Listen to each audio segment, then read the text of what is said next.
In a small Texas town, where sunsets burn gold and silence speaks louder than words, two strangers meet by chance, a kind mechanic and a woman whose spirit refuses to break. What begins with a broken wheelchair becomes a story of courage, healing, and dreams reborn. Because sometimes, one simple act of kindness can change the course of two lives forever. The sun was dipping low beyond the wide Texas horizon, painting the clouds in deep shades of orange and rose. The air carried the faint scent of oil and iron from Jake Collins's small workshop, a place that had seen better days but still stood strong against time. Inside, tools hung neatly on pegboards, and the radio played an old country tune that echoed against the tin walls. Jake, in his faded denim shirt, wiped his grease-stained hands and leaned over the hood of an old Ford truck, humming quietly as sparks from his wrench flickered like fireflies. As he tightened the final bolt, he heard the slow creak of wheels outside the open garage door. He turned, expecting another pickup or a neighbor's bike, but instead saw a young woman struggling to roll her wheelchair over the uneven gravel. Her light hair caught the last golden rays of the sun, and though she moved slowly, there was determination in her face. The chair wobbled awkwardly, one wheel squealing in protest. Jake straightened up, surprise flashing across his face as she finally reached the door. "Evening," Jake said, wiping his hands on a rag. "Need a hand there?" The woman looked up, a bit out of breath, but smiling faintly. "I sure could use one," she said softly. "My name's Emily Hayes. I was told you fix just about anything." Her voice carried warmth but also a quiet exhaustion, the kind that comes from fighting the same battles every day. Jake noticed the condition of her wheelchair, scratched metal, torn armrests and wheels that looked one turn away from collapse. Jake walked over, crouching beside the chair. "I've got some trouble," he said gently, spinning one wheel and watching it wobble. "Looks like the bearings are shot and the brakes are barely hanging on." Emily's cheeks flushed slightly. "I know it's bad.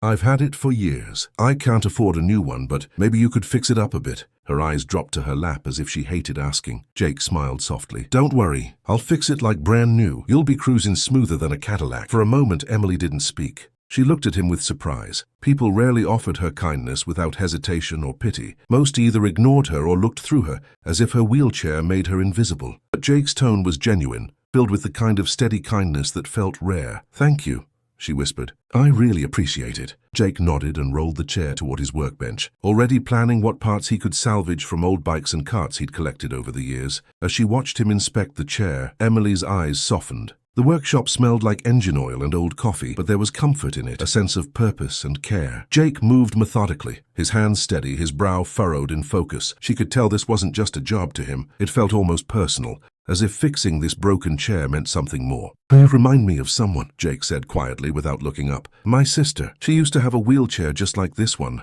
Emily's eyes widened a little. "Used to?" she asked softly. Jake paused, the wrench in his hand tightening for a moment. "Yeah, she passed away a few years back. Car accident took her legs when she was 16, but she never stopped smiling. Even when things got rough." He exhaled slowly, then forced a small smile. "She'd probably yell at me right now for bringing up sad stories while I'm supposed to be working." Emily's lips curved into a gentle, understanding smile. "She sounds like she was strong." "She was," Jake said, his voice a little rough. "She'd come in here sometimes, roll around the shop and tell me how to do my job better. Drove me crazy, but I miss it." He glanced toward an old photo on the shelf, a teenage girl sitting in a wheelchair laughing, her arms flung wide like she owned the world. Emily followed his gaze, and for a second the shop went quiet except for the faint hum of the fluorescent light above them. Two strangers, connected by loss and resilience, sharing a silence that said more than words could. The night grew colder outside, and a low wind rattled the shop door. Jake brought out a thermos and poured 2 cups of coffee, handing one to Emily. "It's not fancy, but it'll keep you warm," he said. She accepted it with both hands, the steam curling in the dim light. "Thanks," she said softly. "You're not like most people." Jake chuckled. "Guess I just believe in fixing what's broken. Machines, hearts, whatever needs mending." She smiled at that, an honest, quiet smile that seemed to light the room more than the bulbs ever could.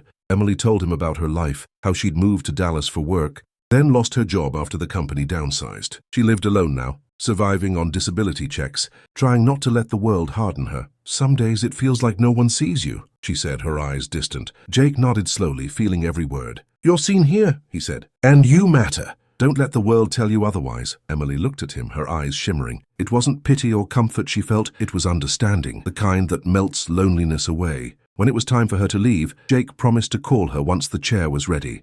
"It might take a couple days," he said. "I'll make sure it's solid." Emily smiled, pulling her coat tighter. "Take your time, Jake. I trust you." She rolled out of the workshop, the night air crisp and full of the faint scent of rain. Jake watched her disappear down the street under the flickering streetlights, and for a long moment he just stood there, feeling something stir inside, a quiet reminder of why he did what he did. Later that night, when the world outside had fallen silent, Jake stayed in the workshop. He laid out tools, replaced bearings, tightened bolts, and even stitched new fabric over the torn armrests. Each motion carried a quiet care, almost like a prayer. He worked until his hands ached and the stars faded. By dawn, the chair looked reborn, clean, sturdy, and shining faintly in the pale morning light. He smiled, wiping sweat from his brow. She'd be proud of this one, he whispered, glancing once more at his sister's photo. The next morning, Emily returned, surprised to see the wheelchair already finished. "You stayed up all night?" she asked, stunned. Jake shrugged with a grin. "Couldn't sleep anyway. Figured I'd make good use of it." Emily rolled toward the chair and gasped. It was beautiful. Smooth wheels, polished handles,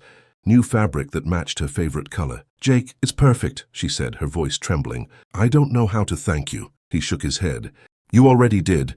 You trusted me." That trust, he realized, meant more than payment ever could. Emily took the chair for a spin around the shop, laughing softly as it glided effortlessly. The sound filled the space with warmth. "It feels like freedom," she said, her eyes shining. Jake watched her, a mix of pride and peace in his chest. For a long time, his days had felt mechanical, just work and silence, but now he felt something alive again. Emily stopped beside him and said, "You didn't just fix my chair, Jake. You fixed a piece of my hope." He smiled gently, unsure what to say. "Guess we both needed that." As she left that morning, the first light of dawn washed over the street, painting everything gold. Emily waved from the sidewalk, her new wheels gliding smoothly over the path. Jake stood at the doorway, watching her fade into the distance. The world still felt hard, still heavy, but for the first time in years he felt lighter. Inside the workshop, the radio played an old Willie Nelson song about dreams and redemption. Jake turned back to his workbench, heart steady, ready for the day ahead, because sometimes a simple act of kindness was enough to start a new story. The Texas summer had rolled in early that year, thick with heat and the hum of cicadas. Jake's workshop door stood open, letting in streaks of sunlight that glimmered off the chrome of half-repaired engines. Business had picked up since winter. Locals now trusted the quiet mechanic who always had a warm smile and fair price. Yet even with the steady work, something inside him still felt incomplete. Every now and then, his eyes drifted to the corner of the shop where Emily's old wheelchair once sat, before she rolled away in the new one. He hadn't seen her much since that morning. She'd promised to stop by, but weeks turned into months. Life had its own rhythm, one that sometimes pulled kindred souls apart. Jake figured she was busy, maybe working again, maybe moving on. He told himself that was good. Still, he caught himself thinking about her, about the spark in her eyes when she saw her repaired chair,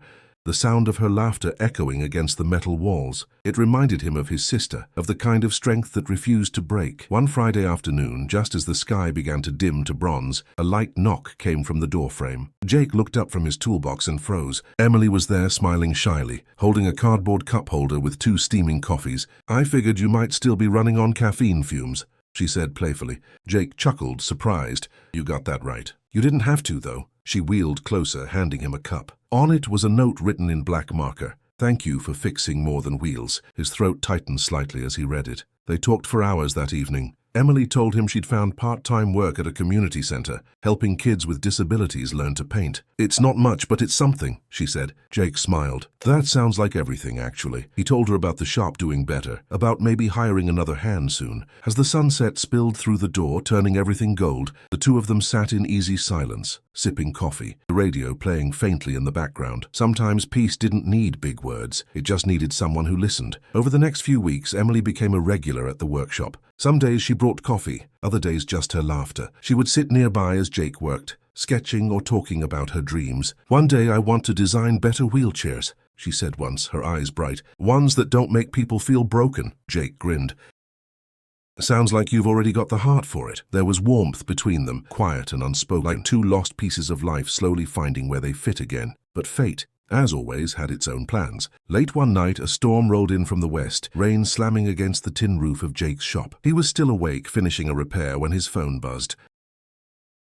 It was a message from Emily. "Got caught in the storm on my way home. Don't worry, I'll be fine." He texted back immediately, but there was no reply. Something inside him tightened. He grabbed his coat and keys, heart pounding, and drove into the rain, headlights cutting through the sheets of water as he searched the dark streets. He found her a mile down the road, her wheelchair stuck in a patch of mud near the ditch. She was drenched, her hair plastered to her face, trying to free the wheel with trembling hands. Jake jumped out of his truck and ran toward her. "Emily!" he shouted over the storm. She looked up, relief and exhaustion in her eyes. "Guess I overestimated the all-terrain part," she said with a weak laugh. He knelt beside her, lifting the chair free and wrapping his jacket around her shoulders. "You shouldn't be out here alone," he said gently. He drove her back to his workshop since it was closer than her home. The storm raged on outside, thunder rumbling as he handed her a towel and a mug of hot cocoa. Emily's hands shook slightly as she sipped it. "You really didn't have to come," she said softly. "You've already done enough for me." Jake met her eyes and said,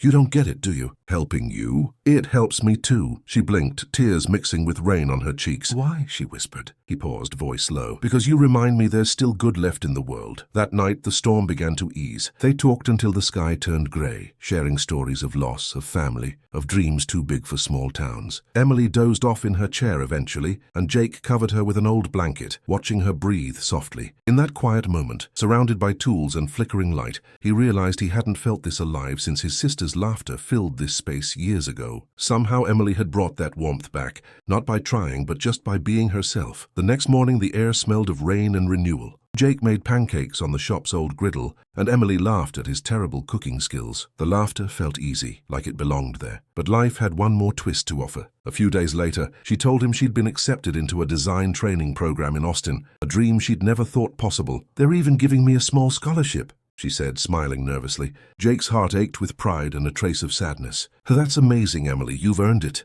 Her departure came quietly. On her last day in town, she stopped by the shop one final time. She handed him a small wrapped box. "Open it after I'm gone," she said. He wanted to say something, anything, but words failed him. Instead, he nodded, watching her roll away down the sunlit street, her new wheels gleaming, her silhouette growing smaller with every turn. When he finally opened the box, he found a hand-painted coffee cup inside, with a note that read, "For the man who fixed what I thought was beyond repair." Jake stood there, holding the cup, the air heavy with the bittersweet ache of goodbye.